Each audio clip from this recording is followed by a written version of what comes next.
Here. When we look at or review U.S. companies or U.S. businesses operating in China, I think it's important that we distinguish between two very different groups of U.S. companies. The first group is made up of what I would call legacy companies. These are your more mature businesses, often large multinational corporations that have been operating in China for decades, coming in at the beginning of China's economic rise. In many cases, these businesses have a distinct economic advantage in that they opened their operations in China during a time when China was effectively weaker and much more inclined to develop strong relationships and engage in fair and competitive economic practices. It is with these companies, though, where we're seeing or have seen a lot of concessions being made to the CCP to, quote, not rock the boat and disrupt the advantage of market access. We see examples of this with censorship in the film industry, a willingness to share or allow for the theft of personal data, the violation of civil liberties, and the turning of a blind eye to gross human rights violations.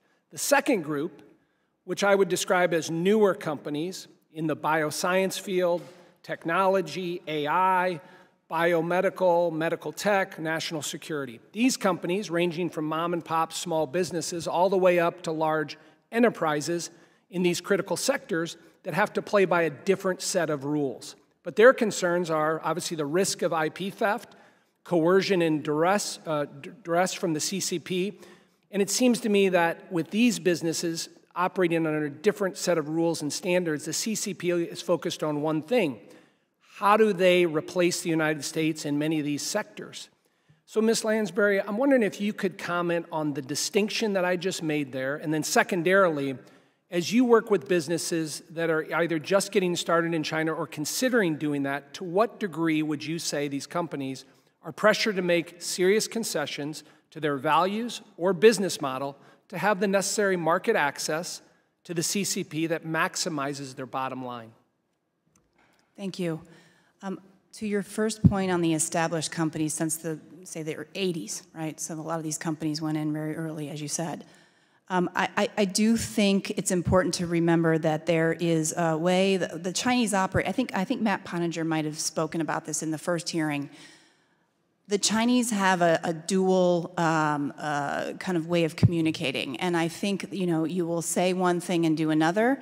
I think American companies who have been in China that long may, not always, but may be giving the impression when they're in country that they are abiding by or kowtowing, if you will, to Xi Jinping and or the party's demands.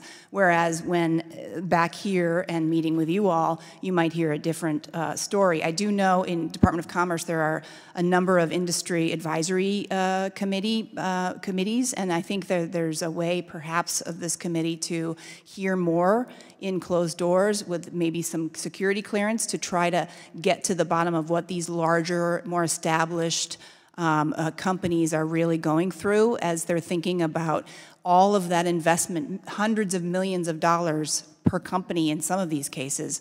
How do they reshore? How do they find resilience in supply chain without alerting their partners that this is something that they're going through? So that's something to look at. For the smaller companies, that's a tough one. I think, in my roles in advising small biotech companies, in being in that sector, watching what's happening with, AI and, in general, the strategic and emerging industries, the companies are hungry. They don't have the capital. So I also think that's a very dangerous area, and those companies are probably more willing and hungry to collaborate and find ways to exchange and give up IP. So I would be concerned for that area. And Ms. Lansbury, these larger multinational corporations, many of them legacy companies, do any of them feel any shame for doing business in China? I don't think I'm the best person to ask. Well, maybe I'll ask. I've met with many, many companies. There are some who Went in, and I mean, even I started working on U.S.-China business when I was in my 20s and was very much a proponent of PNTR. I wanted to have China be part of the World Trade Organization. I wanted to see the trade negotiators have some success in, you know, every 6 months, you know, ticking off the checklist of all of the commitments that hadn't been done. It just wasn't happening. So shame, maybe just regret. I think. We aren't where we need to be. Ms. Castor. Well, thank you, Chairman.